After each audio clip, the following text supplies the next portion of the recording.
Muy buenas tardes, ¿cómo les va? Bienvenidos a esta edición especial de Visión 7, Pablo. Nos vamos rápidamente a Pilar. Habla la presidenta Cristina Fernández, encuentro de la UIA. Digo porque creo que uno de los méritos que tiene precisamente nuestro proyecto es haber tenido como uno de sus objetivos fundamentales la reindustrialización del país y la industrialización de la ruralidad.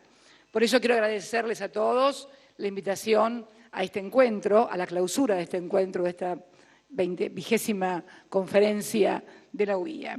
Y yo escuchaba atentamente el tema de la competitividad, que es el gran tema, la competitividad, el crecimiento y el desarrollo, y hacer la diferencia también entre crecimiento y desarrollo. Se puede tener crecimiento y no se puede tener desarrollo.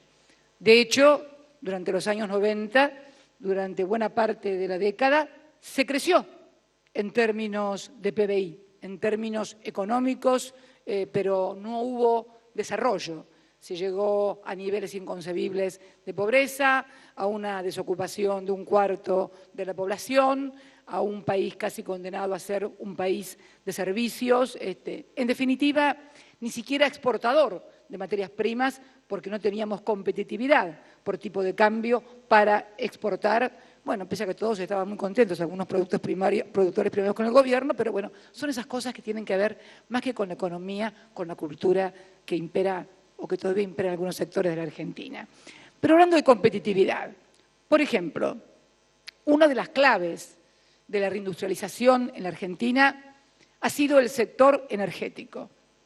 No solamente por el crecimiento que hemos tenido, la inauguración hoy en Timbúes de Vuelta de Obligado, que es la 6ª central de más de 100 megavatios que inauguramos en la provincia de Santa Fe, y es la número 26 usina de más de 100 megavatios que se inaugura desde 1958, había sido la última, 1958.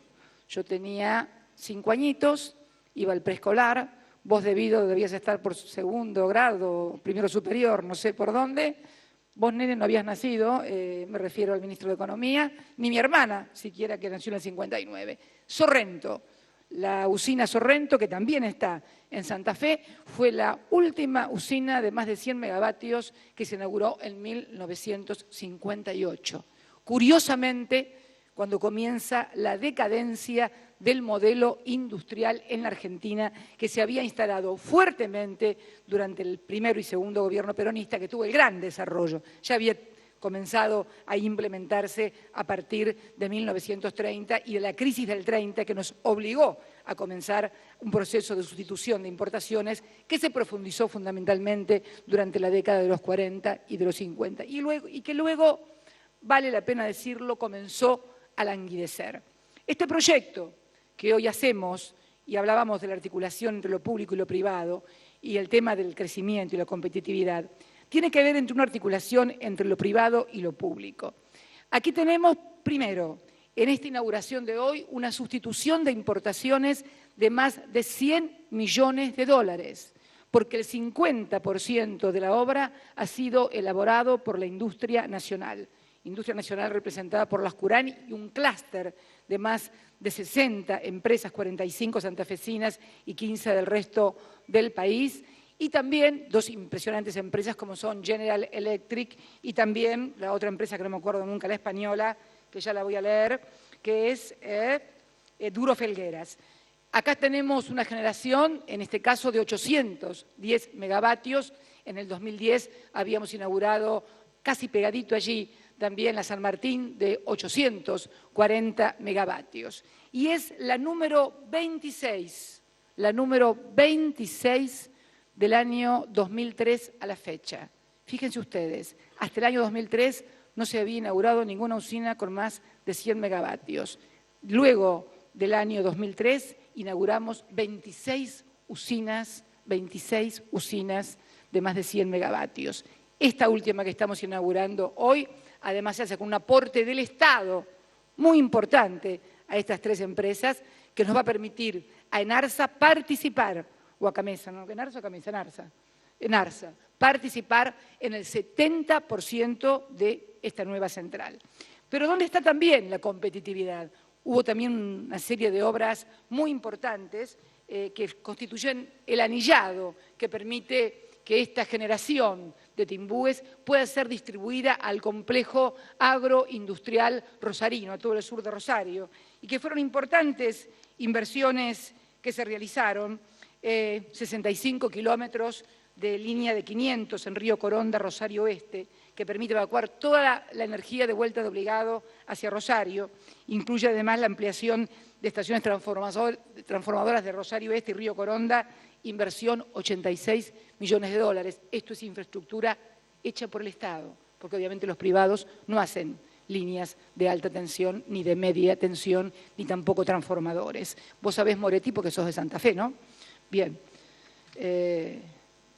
También la línea subterránea 132 Rosario Sur, San Martín y la estación transformadora 132 San Martín, que permiten beneficiar a más de 150.000 hogares en Rosario. Inversión 24 millones de dólares. Transformador de 500 y 132 que permiten abastecer a toda la zona en el río Coronda y zona industrial de San Lorenzo, que van a abastecer a toda la zona industrial del Gran Rosario, la cual tendrá más energía, y tenemos una serie de incorporaciones más. En definitiva, podemos hablar que en Santa Fe, del periodo 2003 al 2014, hemos tenido un aumento de la demanda en materia de energía en los hogares del 195%. ¿Por qué? Porque el desarrollo industrial va acompañado por generación de puestos de trabajo.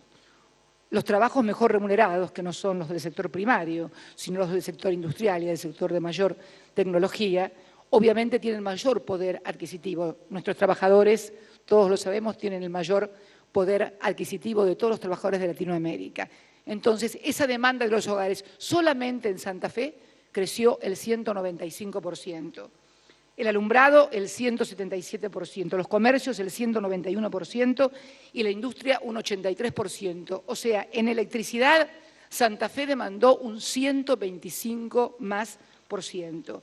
En materia de gas, un 88 más por ciento. Y esto nos permite hacer un análisis de la evolución del sistema energético argentino, porque uno de los sectores de la competitividad, vuelvo a repetirlo, es la energía. Y una cosa que mide el crecimiento de un país y el desarrollo de la industria es el mayor consumo de energía. Los que me hablan de autoabastecimiento en los años 90, ese autoabastecimiento a mí no me sirve, porque es un autoabastecimiento o exportación de energía, porque el país no producía nada, importaba todo y terminó, por supuesto, destruyendo millones de puestos de trabajo y a millones de personas que no tenían trabajo. Por eso es muy importante también ver la evolución del sistema eléctrico desde la década de la democracia, podríamos decirlo, desde 1983. La segunda filmina, por favor. Ahí vemos en la segunda filmina cómo cambian los picos de demanda. En 1983 teníamos un pico de demanda, esto es cuando mayor demanda genera la red de consumo, de 5.301 megavatios, 1983, para pasar en 1993 a 9.325 megavatios. En el 2003 teníamos un pico de 14.359 megavatios y pasamos en el año 2014 a un pico de 24.034 megavatios. O sea, en 10 años crecimos más que en los 20 años previos de la democracia. Creo que esto es uno de los temas básicos de cómo podemos medir el tema de la demanda. Lo mismo la industria, esa es la general, ¿no? Vamos a la industria, que es la que les interesa a ustedes. Fíjense, creció en 10 años 50% más la demanda industrial que en los 20 años previos. Seguimos con la siguiente. En los hogares. En los hogares creció en el 28%. Claro, porque toda la gente primero tiene en casa y tiene más cosas que enchufar. Antes no enchufaban nada, ahora enchufan aire acondicionado, lavar ropa nuevo, secar ropa, lavavajilla, plancha. Y qué suerte que la gente pueda enchufar cosas en la casa porque significa que ha mejorado su calidad de vida. Hemos crecido entonces en los 20 años, un 98% más en esta década que en los 20 años previos. La que sigue, que es muy interesante y que habla de la competitividad, del costo de la electricidad. El costo de la energía, ustedes saben, es uno de los elementos básicos en los costes, entre otros, entre los costes del sector productivo. Y también, obviamente, en forma indirecta también es algo muy importante para los trabajadores, porque si los trabajadores tuvieran que pagar las tarifas de los valores realmente a precios internacionales, otras serían las demandas que tendrían frente a sus empleadores. Demandas que sus empleadores tal vez no podrían satisfacer por el costo de esa energía que tendrían que producir. Fíjense el costo de la electricidad hoy. Solamente está por debajo de nosotros Estados Unidos en megavatio hora con $68. La Argentina, $76. México, 122. Chile, 127. Brasil, 133. Europa, 158. Y el Asia, $174. Esto, mi querido Héctor Méndez, es también competitividad. Competitividad en la cual tiene el Estado mucho que ver porque obviamente habla de subsidios. Subsidios al costo de la electricidad. La filmina que viene, por favor. Ahí también está el costo del gas natural, otro importantísimo componente. Bueno, de hecho, estamos inaugurando hoy en Timbúes los 2 primeros ciclos de una usina que es a gas. También aquí únicamente por debajo de Estados Unidos con el millón de BTU en $4,5, Argentina $6,7 México 9,1, Europa $15, Brasil $19, Asia 23 y Chile 24. Esto también habla de competitividad. No vamos a seguir pasando estos números porque en realidad sí decía, poner a las centrales eléctricas, que es el que sigue, por favor, que es importante lo que señalaba Julio De Vido, tal vez no lo tienen, pero cómo se ha invertido, porque antes los mayores inversores de las usinas eléctricas eran extranjeras, el 66% eran privados extranjeros, hoy son solamente el 26%, y los privados nacionales pasaron del 8% al 28%. Fíjense el crecimiento de la industria nacional. Las provincias están igual, 5 y 5, y el Estado Nacional pasó de un 21 a un 41%, con lo cual pasa a ser un importantísimo actor el Estado Nacional en mantener la competitividad de la industria, mantener la competitividad de la actividad económica a través de uno de sus vectores fundamentales como es la energía. Otro de los temas también que tiene que ver y que estábamos viendo en Villa María y que es la intervención del crédito estatal y también la ley de promoción de biocombustibles, porque en realidad, como decía Julio De Vido, en el 2003, cero producción de biocombustibles en la Argentina. Hoy somos uno de los mayores productores a nivel mundial. El principal exportador, me señalan acá la ministra de Industrias y el ministro de Economía, principal exportador de biocombustibles. Año 2003, cero. Así. Ahora estamos siendo el principal exportador, debido a importantes políticas públicas activas promocionales, como fue la ley de biocombustibles, que creo que era Néstor presidente cuando se sancionó esa ley, debido también a otra iniciativa del Estado de aumentar la composición de los combustibles para los automóviles y para el transporte público y llevarlo a una porción del 10%, y además con cosas tan contantes y sonantes como es un crédito del Banco Nación, nuestro banco de fomento, a la importante federación de ACA, de financiar el 40% de la planta de bioetanol más importante de la República Argentina, favoreciendo además a sectores cooperativos como es ACA y a más de 20.000 pequeños y medianos productores de maíz de la provincia de Entre Ríos, de Córdoba, de Santa Fe. Y como decía su intendente, el intendente de Villa María, no solamente produciendo bioetanol para combinar, sino también comenzando a producir burlanda, que es un alimento fundamentalmente para el ganado, que tiene mucho más valor nutritivo que el maíz directo. Fíjense entonces que antes exportábamos el maíz solito. Ahora, por un lado, le agregamos valor con generación de empleo, con ingenieras recibidas en la Universidad Tecnológica de Villa María, que hoy prestan servicios junto a otros obreros, y más de 290 empleos entre directos e indirectos de la planta, y también produciendo alimentos para una actividad central de ese sector de Villa María, que es una importante cuenca lechera, porque a través de la burlanda tiene mucho más valor nutritivo que el maíz crudo o el maíz sin valor agregado. Fíjense entonces lo importante que significa para la competitividad el tema de la investigación, el desarrollo, la inversión, porque evidentemente hubo una importante inversión por parte del Estado y una importante inversión, el 60%, en este caso de ACA, por parte del sector privado. Lo otro, lo que estábamos inaugurando en la provincia del Jujuy. Yo recuerdo la reunión que tuvo lugar en mi despacho, en la Casa Rosada, cuando vinieron los inversores, conjuntamente con el gobernador de la provincia de Jujuy, conjuntamente con las comunidades originarias de ese lugar donde tenemos uno de los mayores yacimientos de litio, y hoy estamos produciendo en esa moderna planta que ya se ha inaugurado litio.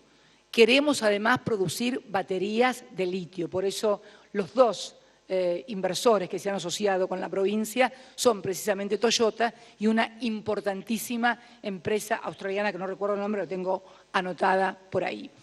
Yo creo que esto, más el cúmulo de cuestiones que suceden todos los días y unas cositas que vamos a ver ahora, hoy me traje gráficos, a diferencia de acá lo veo a Waze, por ahí andaba, el otro día dije que no nos iba a aburrir con números, pero es importante que conozcamos los números para derribar mitos y cosas que estamos escuchando a diario en cuanto a que la actividad de esto, que la actividad lo otro, que se cae todo. No se cae nada. Estuvimos fundamentalmente en picos muy importantes durante el año 2013 porque no nos estamos cayendo al abismo, estamos teniendo una menor actividad tal vez desde el pico máximo que habíamos alcanzado, con una producción récord de automóviles y de patentamiento del año 2013, pero evidentemente el frente externo, todos saben los problemas que esto tiene, y bueno, y algunas cuestiones que han tenido que ver con el frente externo y también con lo que significa la economía, la generación de malas expectativas o de falsas expectativas. ¿Por qué? Porque se crea, bueno, se escuchaba decir que a fin de año iba a pasar tal cosa, que el dólar iba a estar tal otro, que no sé qué iba a pasar. Bueno, nada de las profecías que les dijeron a muchos de ustedes, o que tal vez ustedes también repitieron, porque bueno, los argentinos acostumbramos a repetir lo que nos dicen, muchas veces sin analizarlo, desgraciadamente, van generando todo un clima que realmente no es el que los números concretos de nuestras principales empresas, afortunadamente, y lo digo con mucha alegría, exhiben. Fíjense lo que esto es una información que está a mano de todos, pública. Como ustedes verán, pertenece a la Comisión Nacional de Valores, a la cual cualquier ciudadano puede entrar, www.cnb.gov.ar, y que es la performance económica y bursátil de las empresas con oferta pública. Para que la gente entienda, aquellas principales empresas del país que cotizan en bolsa, que están enlistadas en bolsas y que por lo tanto tienen la obligación de presentar sus balances en la bolsa, sus balances son públicos, controlables, ¿por qué? Porque sus acciones están ofreciéndose a los ciudadanos. Veamos la performance económica y bursátil de las empresas en cuanto a ventas y resultados netos, comparación interanual 2014-2013 acumulado al tercer trimestre. Las ventas han crecido en el año 2014 un 9,5% contra el 8,1% del mismo periodo en 2013. O sea, tenemos 1,4 puntos porcentuales de mayor crecimiento de las ventas. Y también, como lo indica el grisado celeste, un mejor resultado neto. Vamos a la próxima, por favor. Acá está el resultado neto analizado por sectores. Desagregamos YPF, ¿por qué? Porque el volumen de la empresa no distorsionaría los cuadros si le incluimos, por ejemplo, como empresa industrial. Y veamos, la industria tuvo un resultado neto del 82% 4% más, el resto de las empresas un 66% más, e YPF fue la que más ganancias tuvo durante el año, 138 millones de dólares. Pasemos al otro cuadro, por favor. Y este es el Merval, de acá lo veo del Mogovi, Gaby, que bien puede dar fe de esto, del crecimiento que han tenido estas empresas y del crecimiento, que son las que obviamente conforman el mercado de valores argentinos, y ahí están los números. En realidad, se ha crecido más por ventas y por resultado neto, y ahora vamos a ver el tema de facturación, y estas son las empresas, algunas de las empresas, la única que da negativa es Solvay Indupa, todos ustedes lo saben, los empresarios, hubo una OPA, una oferta hostil que puso, bueno, a Solvay Indupa en una situación especial, pero por favor, vayamos al próximo cuadro. Estas son las empresas consideradas para poder decirle con tranquilidad a todos los argentinos que estemos tranquilos, que nuestras empresas han aumentado las ventas y han aumentado los resultados netos de acuerdo a sus balances presentados en la Comisión Nacional de Valores. Aquí tenemos las principales, y de aquí diviso algunos de los titulares o miembros de las principales empresas. YPF, Tenaris, Telecom, Molinos Ríos de la Plata, Grupo Galicia, Arcor, Siderar, Petrobras Argentina, Banco Santander, Grupo Clarín, Banco Macro, y se quejan todo el tiempo. Grupo Clarín, y largan pálidas para todos ustedes, no le crean, miren los números de ustedes mismos inclusive. Es una tontería esto de creerse las mentiras. Bueno, Banco Macro, Banco Francés, Banco Patagonia, Sayep, Pampa Energía, Banco Hipotecario, Mirgor, Solvay Indupa, Ledesma, Aeropuertos 2000, de acá lo diviso a Eduardo Ernequian, Alvar, Compañía Industria Cervecera, esto es Quilmes, para los que no saben, está mal que lo diga, pero es Quilmes. Cresud, Olsin Argentina, Petrolera del Cono Sur, IRSA, San Miguel, Grimaldi, Endesa Costanera, Quidfood, Alto Palermo, Dicasa, Comercial del Plata, Bodegas Esmeraldas, Carboclor, Hidroeléctrica Piedra del Águila, Caputo es la constructora, ¿no? Sí, bien. ¿No? Sí. Sí. El primo creo que de Ferrum. O sea, como verán argentinos, quédense tranquilos que nuestras empresas están vendiendo bien y están teniendo buenos resultados netos. Y fíjense ustedes,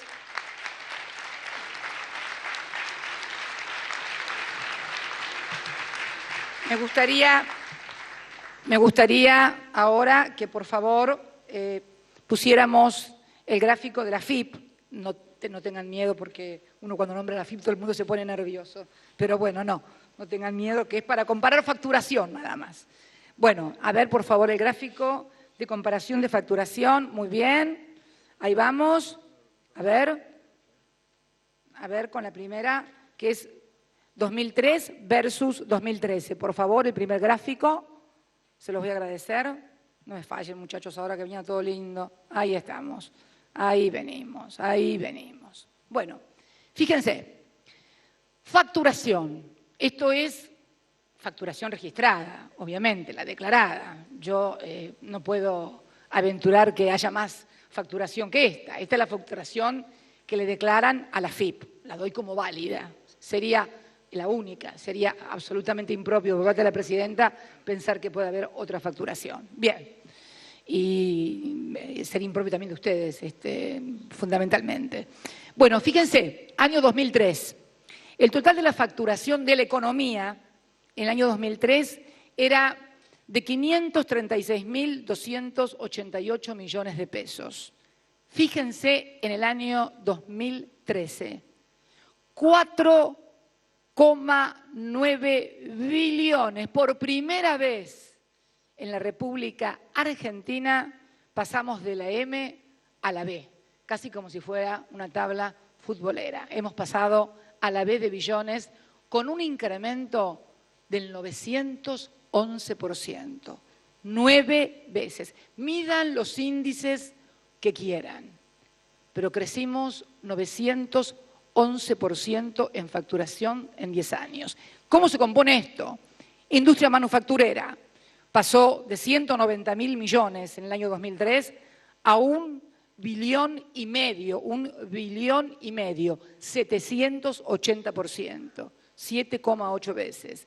Comercio por mayor y por menor, acá viene una de las muestras de cómo muchas veces los precios, ¿no? Fíjense que el comercio por mayor y por menor, que vende lo que la industria le da manufacturera, tiene una venta de 1.4 billones en la mera intermediación. Estamos hablando de intermediación comercial, mayorista y minorista. O sea, creció el comercio mayorista y minorista 930%, 9,3 veces. Fíjense nuestros amigos de siempre, la intermediación financiera. De 20.503 millones pasaron a 0,3 billones. Fueron, obviamente, los que más crecieron, 1.316%, 13 veces. Si uno suma los costos financieros más los de la intermediación comercial, podemos explicar muchas cosas que pasan con algunos de los precios y dónde tenemos que situar exactamente la mirada de todos para mejorar la competitividad. Mejorar esto también, Héctor, vos vas a coincidir conmigo, es mejorar la competitividad. Y el resto de las actividades en las cuales se encuentran las actividades primarias, obviamente, tenemos que pasaron de facturar 172.441 millones a 1,7 billones, 1,7 billones, 990, 10 veces. Fíjense que después del sector financiero, el resto de las actividades, fundamentalmente dominado por las primarias, agro y minería, son las que lideran el crecimiento en la facturación. La siguiente, por favor. Vamos ahora a comparar qué nos pasó en este año 2014, que todos estábamos de mal humor y nos quejábamos. Bueno, esto es real hasta septiembre y estimado el último trimestre. Fíjense, pasamos a 6,4 billones para el 2014. O sea, que el total de la facturación, que había crecido hasta el año pasado al 911%, lo vamos a terminar en el 2014 con 1.184%, 12 veces. Pónganle los índices de crecimiento, que quieran. Miren cómo estamos. Industria manufacturera. Acá pasamos a 992% de crecimiento desde el año 2003 a la fecha, pero también un importante crecimiento porque al 2013 la industria había crecido 780% en facturación. Creemos que va a terminar con 992 y las estimaciones prácticamente son correctas porque ya estamos terminando en noviembre, con lo cual esto es muy, muy justo. Comercio por mayor y por menor, fíjense, crecía 930, 1.196%, 1,8 billones del 1,4 billones que había facturado al año 2013. Y veamos cómo están siempre nuestros amigos de la intermediación financiera. Bueno, 20 veces. De los 1.316% que habían crecido al 31 de diciembre del 2013, van a terminar con un 1.946% de facturación. 20 veces. Y el sector primario, 1.294%, 13 veces. Y son normalmente los que más se quejan. Pasamos al siguiente, por favor. Que es población económicamente activa. Por favor. No, se equivocaron. No, se equivocaron. Estamos muy bien ahí. Vamos ahí. Con toda esta cosa de empleo, desempleo, vamos a la población económicamente activa. Estos son datos duros de la AFIP, no son encuestas permanentes de hogares. Población ocupada sobre un total, sobre una PEA, una población económicamente activa de 18.594.769 argentinos y argentinas, o ciudadanos y ciudadanas, para decirlo con mejor propiedad. Tenemos una población ocupada de 17.218.000 y desocupados de 1.375.821. Tenemos que bajar ese número de desocupados, pero realmente tenemos un nivel de empleo muy, pero muy bueno, como nunca habíamos tenido en décadas. El siguiente, por favor. Ahí tenemos cómo está desagregado. Asalariados del CIPA son 7.500.000, asalariados no CIPA, por ejemplo, asalariados no CIPA es Fuerzas Armadas, Fuerzas de Seguridad, Gendarmerías, cajas de profesionales, etcétera. Tenemos 2.305.000, autónomos 871.956, monotributistas 1.601.000, trabajadores de casas particulares 452.180 y monotributo social 443.878 personas. Con lo cual, tenemos un importante, es lo que decía Héctor hace un rato cuando decía la industria multiplicadora y generadora de puestos de trabajo. Estos datos duros son el mejor resultado y la mejor muestra de lo que ha significado el proceso de industrialización y de reindustrialización y de sustitución de importaciones de nuestro país. Y falta mucho. Tenemos que agregar mayor investigación, mayor tecnología, mayor desarrollo, porque de todas las manufacturas que se exportaron, las que más crecieron exponencialmente fueron las de alto valor tecnológico. 282%, si mal no recuerdo, las de alto valor tecnológico contra las otras manufacturas de origen industrial, pero que no tienen tanta incorporación de tecnología o de investigación y desarrollo.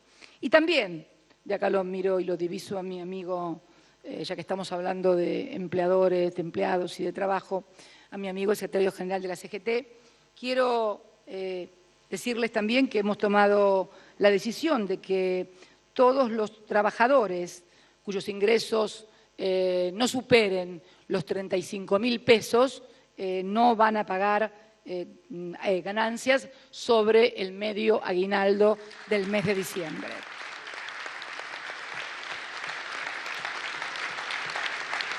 Una aclaración sobre esto. ¿Por qué?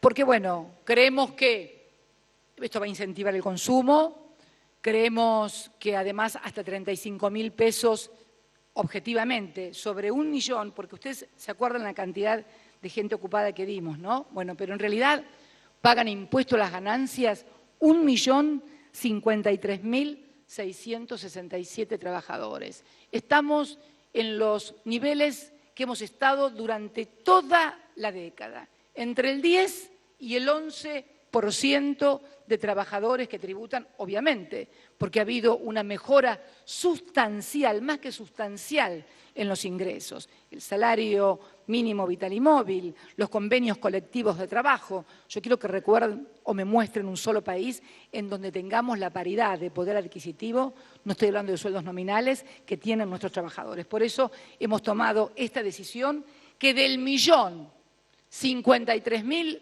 trabajadores que pagan ganancias abarca a casi 800.000. Para ser más exactos, no van a pagar sobre el aguinaldo del mes de diciembre 784.479 trabajadores, con lo cual creo que es más que importante. Lo que sí me gustaría ir es a desmitificar este tema del impuesto a las ganancias, donde repican todo el día desde algún medio, como queriéndonos enfrentarnos con los trabajadores, a nosotros, a este gobierno, con los trabajadores. ¿Pero dónde estaban esos que hoy hablan de los trabajadores en la década de los 90? ¿Dónde estaban esos dirigentes sindicales en la época de los 90, cuando la gente la echaban como perro a la calle, donde no había trabajo, donde no había convención colectiva de trabajo, donde no había salario mínimo vital y móvil, donde se había decretado que se fijaba unilateralmente el salario? ¿Dónde estaban todos ellos? A nosotros. ¿No vienen a decir que somos un gobierno que no le importa a los trabajadores? Bueno, miren, no creo que haya nadie, sinceramente y honestamente, como decíamos con Héctor, que más allá de la valoración que tenga de este gobierno, de la opinión que tenga de esta presidenta o que haya tenido del presidente Kirchner, pueda negar que este modelo ha hecho hincapié en la generación de trabajo, porque no queremos industrias únicamente para tener crecimiento, queremos tener industrias para tener desarrollo tecnológico y para tener buen trabajo, buena calidad de trabajo y gente dignamente ocupada. Y vamos al impuesto de las ganancias para desmistificar un poco esto, que es un impuesto cada vez más progresivo. En los años 90, al 2002, porque todo el mundo habla de progresión, de un sistema progresivo. Bueno, en los años 90, el impuesto a las ganancias solo constituía el 14,3% de la recaudación. Hoy constituye el 20,8%. Debería constituir más,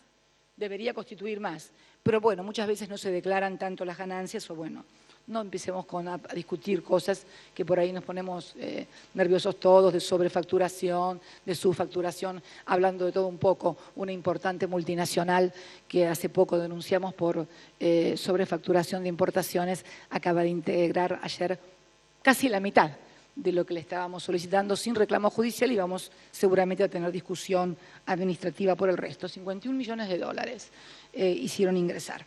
Pero bueno, vamos a la siguiente filmina, por favor. Aquí está.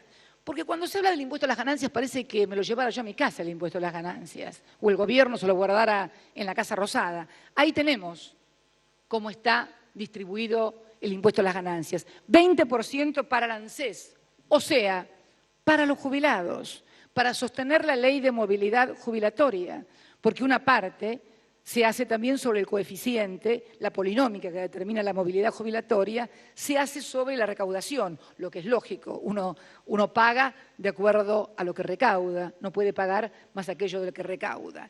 El otro 34% va al Tesoro Nacional, pero el 46% va a las provincias bajo la forma de coparticipación, de distribución de ganancias. Por eso, aquellos que hablan de reducir impuestos a las ganancias, ANSES, Tesoro Nacional, pero fundamentalmente provincias donde casi el 50% va a las jurisdicciones provinciales, a los horarios provinciales. El siguiente, por favor.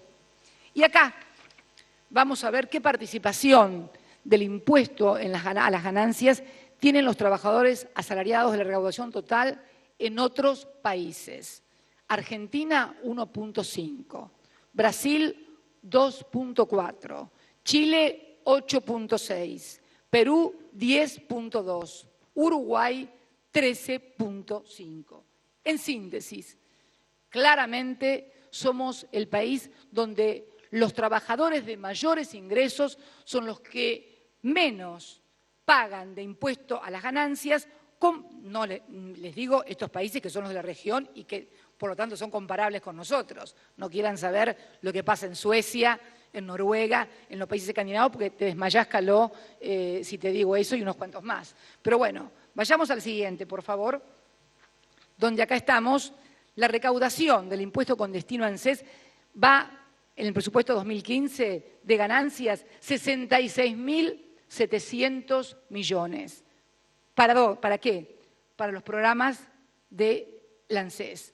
¿Cuánto de la UH? 24.818 millones. ¿Cuánto de asignaciones familiares para los trabajadores en relaciones de dependencia? 27.000 millones. ¿Cuánto Conectar Igualdad? 2.865 millones. Para que no crean, como dicen por ahí, ay, no, se lo dan en computadoras y se lo sacan en asignaciones familiares. Fíjense, es el 10%, el Conectar Igualdad, que además es capacitar a nuestros chicos en las escuelas para que no crezca la brecha digital en los que tienen mayor poder adquisitivo. Por eso se da en las escuelas públicas. Y también el Progresar, que fundamentalmente apunta a la capacitación de nuestros jóvenes, 4.176 millones. Y esto se puede reafirmar también a partir de la recaudación. Yo quiero tomarla como ejemplo. La recaudación tributaria, la última recaudación tributaria, por favor, la de noviembre. Sí, gracias. La primera hoja que marca la recaudación tributaria de noviembre, que fue un 38,4%, 101.837 millones. Y la segunda filmina, por favor. Ahí estamos. IVA y impuesto al cheque, débitos y créditos, que son los que marcan el ritmo de la actividad económica. Si se cae la actividad económica no podemos tener récord de IVA neto, inclusive ese IVA es después de haber devuelto 2.200 millones a los exportadores. Así que este mes esos 29.000 millones hay que sumarles o restarles según como quieran, más de 2.000 millones que hemos devuelto este mes desde la AFIP que correspondía devolver. Récord. Y fíjense otra cosa, el IVA, que es lo que mide el porcentual sobre los precios, y fíjense lo que hemos recaudado en Seguridad Social, que es el porcentaje de los salarios con las contribuciones patronales y los aportes personales, 36,9%. Es muy simple la comparación del 28% contra el 36,9% del porcentaje de salarios. Claramente los salarios siguen afortunadamente ganándole a los precios en la República Argentina, más allá de cualquier afirmación que se haga, porque estos son números y ustedes son empresarios. Y ustedes cuando se sientan en sus empresas discuten con sus contadores, con sus abogados, con sus gerentes financieros, de producción, de ventas, etcétera, sobre datos duros, no sobre lo que dice tal diario, sobre lo que repite tal locutor. Yo quería venir con estos números para que realmente pudiéramos ver cómo este panorama que por allí nos quieren plantear de las expectativas negras son falsas expectativas. ¿Y es grave esto de crear falsas expectativas? Sí, en economía es grave. En economía es grave porque saben que la economía no es una ciencia exacta. Es más, ayer tuve una discusión como ministro de Economía, porque estamos leyendo el mismo libro de Thomas Piketty, El Capital en el siglo XXI, y su primera crítica, como buen titular, ya está anotando para después contestarme, ahora no lo va a poder hacer, me lo va a contestar después, pero no importa, ahora le gano porque soy presidenta. Pero el tema de Thomas Piketty que afirma fundamentalmente, la crítica decía, Axel no tiene teoría, dice datos pero no tiene teoría. Es que yo realmente no creo que pueda haber teoría económica aplicable, porque la teoría siempre implica una actitud de números. La teoría, y yo que no soy una gran experta en matemáticas, siempre implica una tesis, el desarrollo del problema y la solución del mismo. La economía nunca es teoría porque nunca puede ser precisión.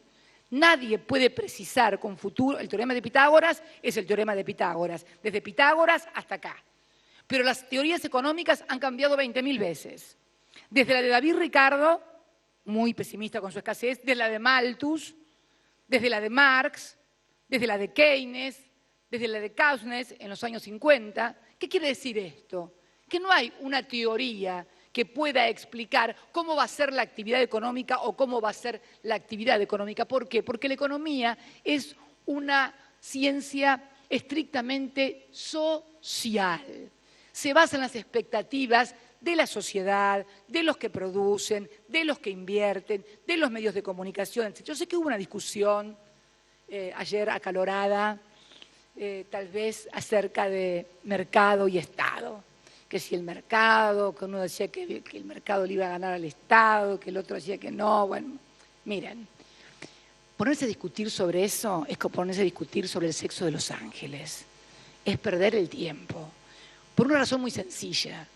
Porque no hay, y en eso tiene razón la ministra de Industria, cuando dijo que los mercados perfectos existen en los libros. Hoy ni siquiera existen en los libros. Los principales economistas hoy del mundo abogan porque el mercado es muy imperfecto y que necesita necesariamente de la intervención estatal para su regulación y para su control. Y esta ley, que vos llamás de abastecimiento y que es más vieja que la injusticia del 73, y que leí que estaban esperando por una cuestión de deferencia hacer la presentación judicial el día viernes. La verdad que va a ser un negocio para los abogados, pero yo les quiero decir algo como abogada. La demanda de inconstitucionalidad tiene que ser sobre casos concretos. Primero, esta es una ley que ni siquiera está reglamentada. Es una ley que además data ya de 1973. Y fundamentalmente para declarar la inconstitucionalidad de algo tiene que darse un hecho concreto.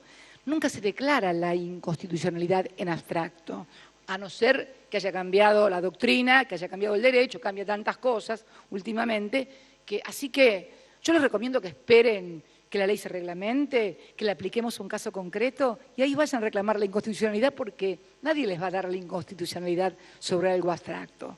Ningún abogado. Bueno, aunque últimamente con los jueces en Argentina una sentencia puede ir contra derecho, contra la Constitución, contra la lógica, contra el mundo, no importa. Pero en mi época, cuando estudiábamos Derecho y cuando los jueces fallaban de acuerdo a Derecho y no de acuerdo a otras cosas, les puedo asegurar que solamente las demandas de inconstitucionalidad van sobre cuestiones concretas. Pero retomando un poco esa acalorada polémica de ayer, de Estado, mercado y que el Estado. Ni siquiera en los libros existen los mercados perfectos. Porque la realidad se modifica por la política día a día. Y si no, miren lo que está pasando con el petróleo. Sé que estuvo Galucio, el titular de YPF, disertando aquí.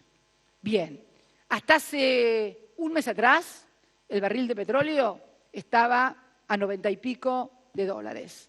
Hoy, el barril de petróleo, por decisión, no del mercado, sino de la política, de la geopolítica, del principal productor de petróleo, que es Arabia Saudita, que no pudieron convencerlo siquiera ni sus socios de la OPEP de subir el barril convencional. Algunos dirán que es para competir con los empresarios norteamericanos del shale. No creo. Es una decisión geopolítica, muchachos. Es una decisión geopolítica de que Estados Unidos permanezca en el Golfo, de que algún señor que tiene mucho petróleo y mucho gas no le vaya tan bien porque tenga alguna corrida o se le reduzca el superávit, porque ¿saben qué? Sé que se inmortalizó durante mucho tiempo, durante los 90, una frase que decía, es la economía, estúpido. ¿Quieren que les diga algo? Yo les digo, es la política, pavotes. Este es el tema, es la política internacional también la que define el mercado. Entonces, de repente, Miguel dijo, vamos a tener que ajustar los costos de explotación del shale si es que sigue bajando y también ajustar el tipo tal vez de combustible si es que sigue bajando el precio. Algunos auguran de que puede llegar a $60 el barril. No me sorprendería. Yo hace mucho tiempo que estoy en la política y en la gestión. En 1998, cuando Kirchner era gobernador, el barril de petróleo en el mundo valía $9,90. $9,90. Año 1998. Kirchner, gobernador, tuvo que traer parte de los recursos que tenía depositados en el exterior para poder pagar los salarios en la provincia de Santa Cruz, porque obviamente uno de nuestros principales ingresos de las provincias productoras de hidrocarburos son precisamente las regalías petroleras. Con lo cual hay que estar muy atentos y entender que las decisiones son de carácter político. Y la verdad que yo cuando se armó esta discusión con algún protagonista de Defensor del Mercado y Débora del Estado, y yo también soy una defensora del Estado, ojo, no te voy a dejar sola, Débora, jamás. Pero me acuerdo de una conversación que mantuvimos con él y con su CEO, con Paolo Roca, en México, hace muchos años. No sé si te acordás, Luis. Mi hotel en México, me fueron a visitar. Todavía me visitaban y me veían. Bueno, y me acuerdo que Paolo, que me fue a comentar algunos proyectos que tenía en México y también en la Argentina, no recuerdo exactamente cuál fue el motivo de la reunión, pero sí me quedó fijo algo que me dijo, una anécdota familiar y económica que me contó. Me contó que su abuelo, el fundador, ¿te acuerdas, Luis? El fundador de la dinastía Roca, el fundador de la dinastía Tequín, su abuelo les había dicho casi en su lecho de muerte a sus hijos que nunca se dedicaran a 3 negocios. Ni al negocio de las armas, a la industria de las armas, ni tampoco tuvieron un banco, ni tampoco tuvieron un medio de información. Yo le hubiera agregado, seguramente si hubiera estado en esa época todo el problema del narcotráfico, le hubiera agregado el tema de las drogas, seguramente. Pero fíjense qué curioso. Le recomendaba a uno de nuestros principales industriales no dedicarse ni a lo financiero, ni a la industria de las armas, que tiene gran influencia en todos los movimientos de la política económica y de la geopolítica a nivel internacional. Una vez, estando con Bush, creo que fue la segunda oportunidad que estuve con Bush, estaba muy enojado porque decía que no era el New Deal lo que había hecho grande la Argentina, a Estados Unidos, sino la guerra. Y Axel Kicillof, que podría decirse las antípodas ideológicas de Bush, también coincide. Y si uno lee el libro de Piketty, va a ver que la mejor etapa de distribución del ingreso a nivel mundial estuvo precisamente entre la posguerra y entre la caída del muro de Berlín. Algunos van a darle una intención económica, yo le doy una intención política.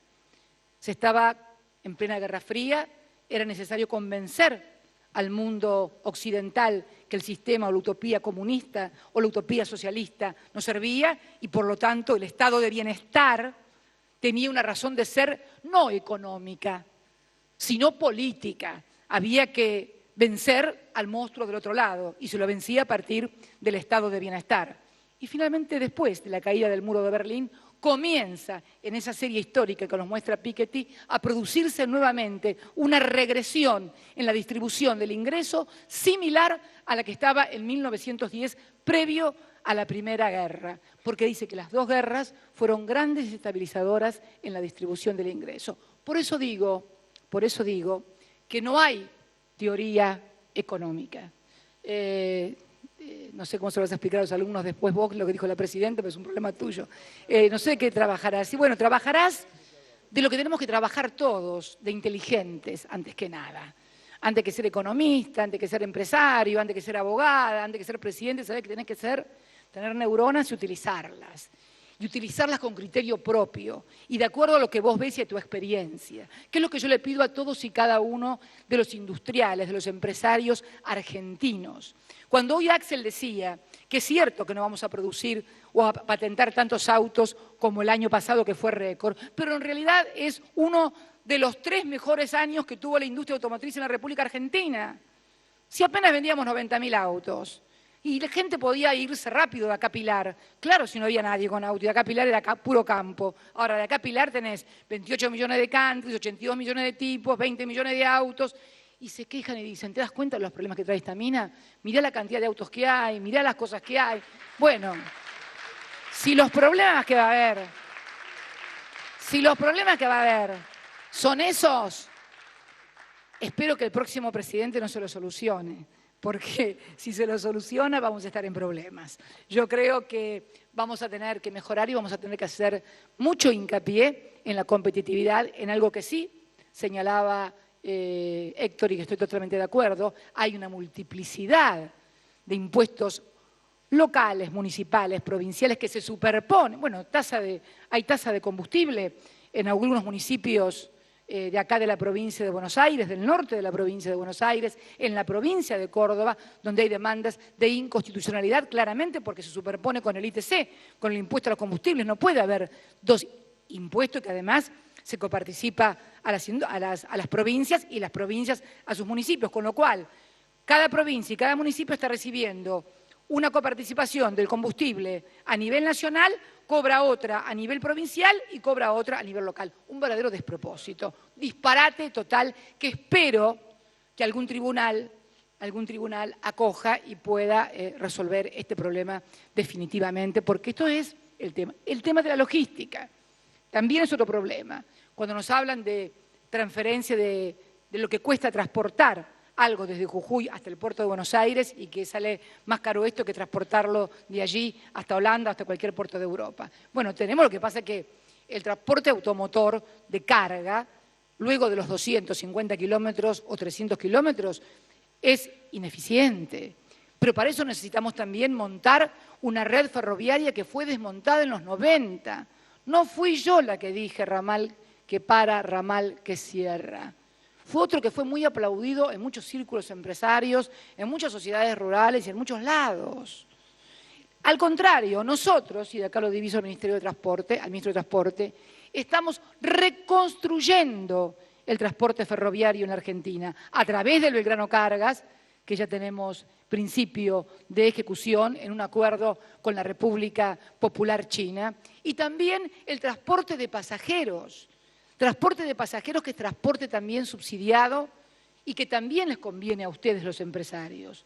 Porque si el transporte por el San Martín, por el Sarmiento, en lugar de 2 o 3 pesos, valiera el precio real del boleto, o valiera 4,50, por ejemplo, como vale el subte, sin ir más lejos, el doble y un poquito más. seguramente sus trabajadores le pedirían más dinero porque tendrían un costo extra en el transporte. O sea que el subsidio al transporte no solamente es al pasajero, es también transportar en forma barata la fuerza de trabajo que impacta directamente en la competitividad y en la actividad económica. A todo esto se le suma lo que yo considero lo más importante y lo que va a definir la competitividad en el siglo XXI. Y que lo he dicho en reiteradas oportunidades y para finalizar. Y que es la tecnología, la investigación, el desarrollo, la capacitación, la generación de saberes y habilidades de nuestros trabajadores. Y todo lo que el empresario pueda invertir en materia de investigación y desarrollo. Todo eso va a significar mejorar la competitividad en los procesos productivos, también el descubrimiento de nuevas cosas, todo lo que ha sido la transformación de la biogenética, que nos ha tornado en el país más competitivo en materia de agroindustrial. Creo que tiene que ver también con una investigación y un desarrollo muy importante que se ha hecho. Y en esto el Estado ha invertido y va a seguir invirtiendo muchísimo en educación también, en abrir nuevamente las escuelas técnicas. Uno de los principales problemas que tenían nuestras empresas era que no se encontraban matriceros, torneros, carpinteros, gente capacitada, gente que había perdido los saberes. ¿Por qué? Porque hubo décadas que no vieron trabajar a sus padres o que ni siquiera ellos iban al colegio. En este país se cerraron las escuelas industriales. Se cerraron las escuelas industriales. Esto parece chiste, pero no. Esto pasó, y no pasó hace 20 años o hace 30 años. Pasó en la década del 90. En Santa Cruz nosotros no cerramos las escuelas industriales, al contrario, Néstor construyó una moderna escuela industrial en lo que era una tapera cuando nos hicieron la transferencia de las escuelas nacionales a las provincias. Toda la capacitación industrial, todo lo que los empresarios puedan investigar y desarrollar, les puedo asegurar que les va a rendir mucho más que tenerlo en alguna cuenta en el exterior, que además, créanme, se viene una discusión en el mundo que ya se está dando en el G20 y que el título es erosión de la base fiscal, que es lo que están viendo ya todos los dirigentes políticos, inclusive de los grandes países desarrollados. Han generado tal nivel de desarticulación, por llamarlo de alguna manera, o de evasión tributaria en paraísos fiscales y demás, que realmente les impide a quienes resultan electos por el voto popular para ser presidentes llegar a cabo los programas de acción que tienen que llevar en función de la industria, en función del pueblo. Fíjense lo que ha pasado. Y cuando se habla de mercado, y eso se lo quiero decir a ustedes cuando se hablan de mercado, ¿quién cree que maneja hoy el mercado? Esa abstracción. ¿Que la manejan ustedes, que son productores, o que la maneja el capital financiero? Porque la característica más importante de esta etapa del siglo XXI es que la retribución del capital financiero, como lo vimos acá, en chiquito, en Argentina, en la facturación, siempre es muchísimo más alta que el rendimiento de la producción y que el rendimiento del ingreso, o sea, del trabajo. Entonces, cuando hablamos de mercado, si le dejamos el mercado al sector financiero, ¿qué es el que lo maneja? Si le dejamos el mercado a los sectores que como se juntan 11 bancos en Londres y te fijan la tasa LIBOR, si se le deja el mercado a ellos, ¿cómo creen que le van a ir a todos ustedes en las empresas? Y si no tenemos una ley de relaciones entre los productores y los consumidores, a vos, Héctor, que sos un hombre del plástico, no de plástico, del plástico, producís plástico. Si el insumo tuyo, que lo tiene casi monopólicamente una empresa, que no voy a decir el nombre, pero que todos conocemos y que es de origen multinacional, no tenemos nosotros control o regulación para evitar precios de dumping, precios de posición dominante.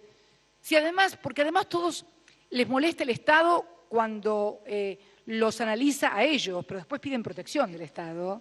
Después me piden, no dejen entrar los tubos sin costura de tal parte, no dejen entrar, o sea, déjenme entrar los insumos míos, pero no dejen entrar los productos que yo produzco. Entonces no puede ser, hermano, que el Estado cuando te conviene y el Estado cuando no te conviene.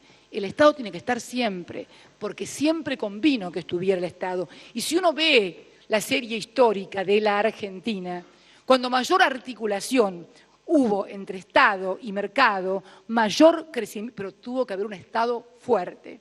¿Cómo hemos construido además nosotros un Estado fuerte? A partir de un modelo de reindustrialización que nos generó millones de puestos de trabajo, pero también de un proceso de desendeudamiento crónico que tenía la Argentina, yo creo que desde la Baring Brothers de Bernardino Rivadavia para acá, con un nivel de endeudamiento insostenible. Insostenible. Y hoy tenemos un nivel de endeudamiento que constituye una de las bases más sólidas para el proceso de crecimiento y de desarrollo de este país. Solamente un 8% de los títulos externos de deuda argentina o de títulos de deuda argentina están en moneda extranjera, están en manos privadas, sean manos privadas nacionales o sean manos privadas extranjeras.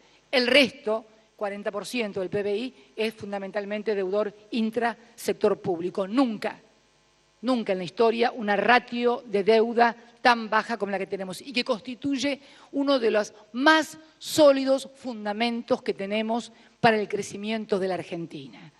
Ya no vamos a tener que escuchar, nuestros hijos, mi nieto no va a tener que escuchar el problema de la deuda externa. No había manifestación que no pudiera participar desde el año 1983 con la apertura de la democracia en que no se denostara la deuda externa, el Fondo Monetario Internacional, más otras yerbas. Bueno, hoy los argentinos tenemos otros problemas, pero ya no son los de la deuda externa porque hemos tenido un desendeudamiento nunca visto y una renegociación de deuda externa como nunca se había visto en la Argentina. Renegociación de la deuda externa, que recuerdo muy bien, encabezó el presidente Kirchner, contra algunos que decían, yo no voy a ir al exterior a pedir eso, a presentar eso porque me van a tirar con las cosas por la cabeza y me van a sacar a patadas. Y me acuerdo muy bien ese domingo en Olivos, cuando vinieron a presentarnos el plan, que Néstor lo dijo yo, eso no lo pago, van por menos, y que esta persona le decía que lo iban a echar a patadas, dijo, mira, prefiero que te echen a patadas a vos afuera y que no que nos echen a patadas a nosotros los argentinos desde acá de nuestro país. Y esta es la opción. Esta es la gran opción que nosotros hicimos en el 2003. No es una opción ideológica, no es una opción dogmática, es una opción nacional, es una opción de querer ser un país, de querer ser una nación, con un grado de autonomía razonable, en un mundo muy interdependiente, pero donde los argentinos decidamos cuáles son nuestras políticas y no nos vengan a indicar desde afuera qué políticas tenemos que llevar adelante. Por eso quería estar presente en esta 20ª conferencia de la UIA, dando por superado, creo, la polémica acalorada sobre mercado y Estado, porque, señores, si la prueba la tienen ustedes. Y además porque cuando el Estado no está, también es una decisión política del Estado. Cuando el Estado no interviene y deja hacer first, ¿cómo es? Nunca me salió eso. Nunca me salió. Bueno, francés no ando bien. No me salió nunca. Eso no existe. Eso es cuento chino. Perdón, son nuestros aliados estratégicos hoy. Es un cuento, no sé, pónganle otro cuento. ¿Un cuento qué, Moretti? ¿Un cuento de Griesa? Bueno, un cuento de Griesa me dice Moretti y me encanta. Pero la verdad, yo les pido que con inteligencia, que actuemos con inteligencia, más allá de nuestras elecciones particulares, más allá de nuestras simpatías personales, que todas las tenemos porque todos somos seres humanos. Y esto es lo más valioso. Afortunadamente no somos máquinas, no somos computadoras, somos seres humanos. Y como somos seres humanos, podemos evaluar en base a valores, en base a intereses y tomar decisiones. Lo único que les pido es cuando tomen decisiones, no tomen en base a lo que le contaron o a lo que leyeron, sino a lo que ustedes están viviendo como empresarios. Así que nada, felicitarlos por el excelente crecimiento que han tenido nuestras empresas en la bolsa, en ventas y en resultados netos, felicitarlos en el crecimiento de la industria y felicitar a todos los hombres y mujeres que generan industria, que generan trabajo, que generan valor agregado, que generan, en definitiva, bienestar para todos los argentinos. Muchísimas gracias y muy buenas tardes a todos y a todas. Con las palabras de la señora presidenta de todos los argentinos, damos por concluida esta 20ª Conferencia Industrial Argentina. A todas y a todos, muchas gracias.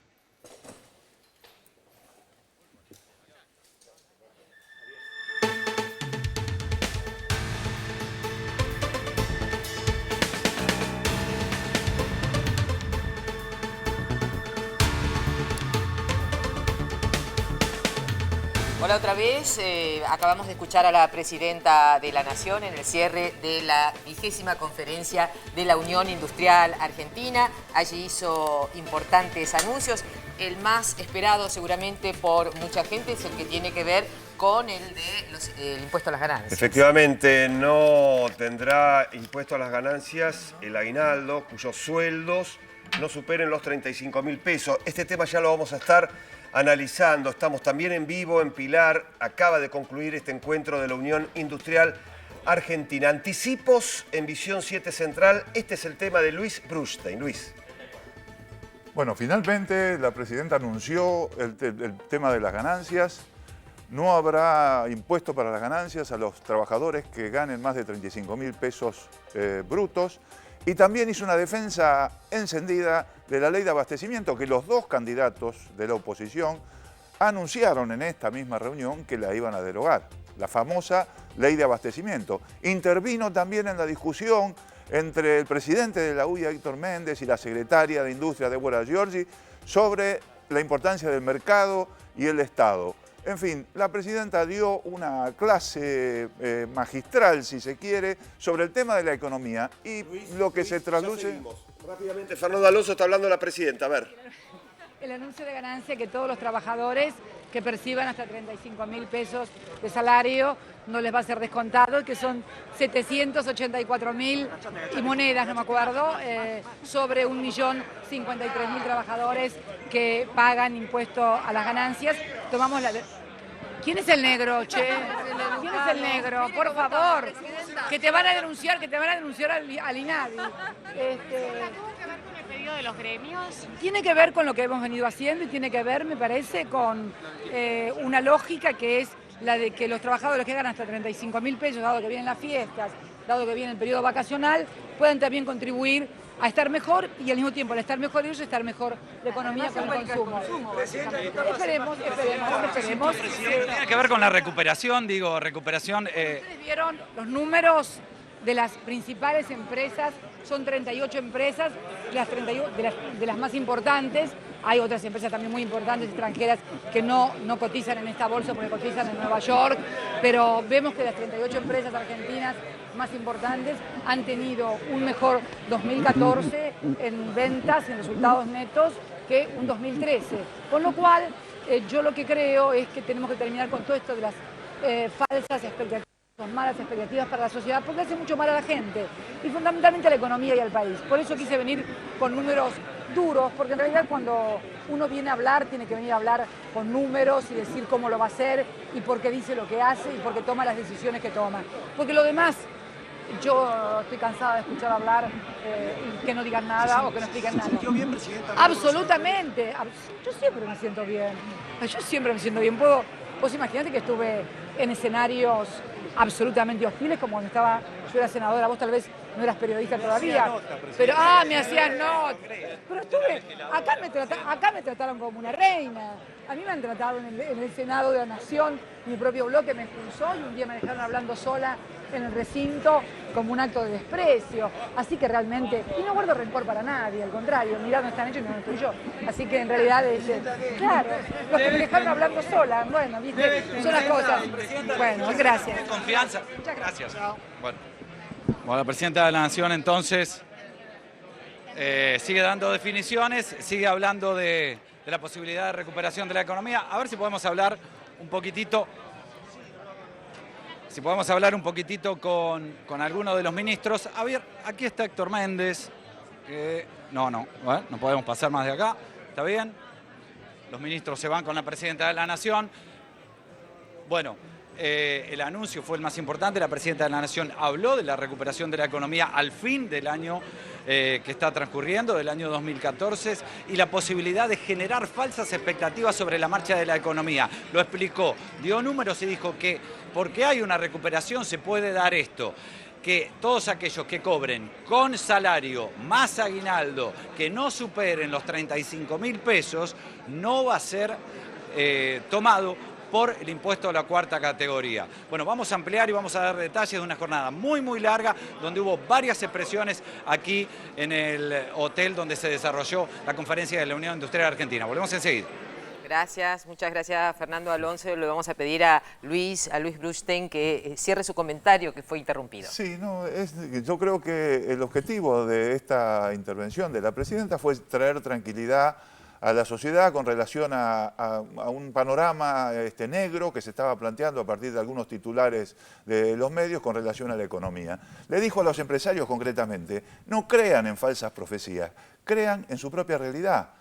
Y demostró con los números que las ganancias, las utilidades en este año que ha pasado han sido ganancias altísimas, casi récord con relación a otras épocas.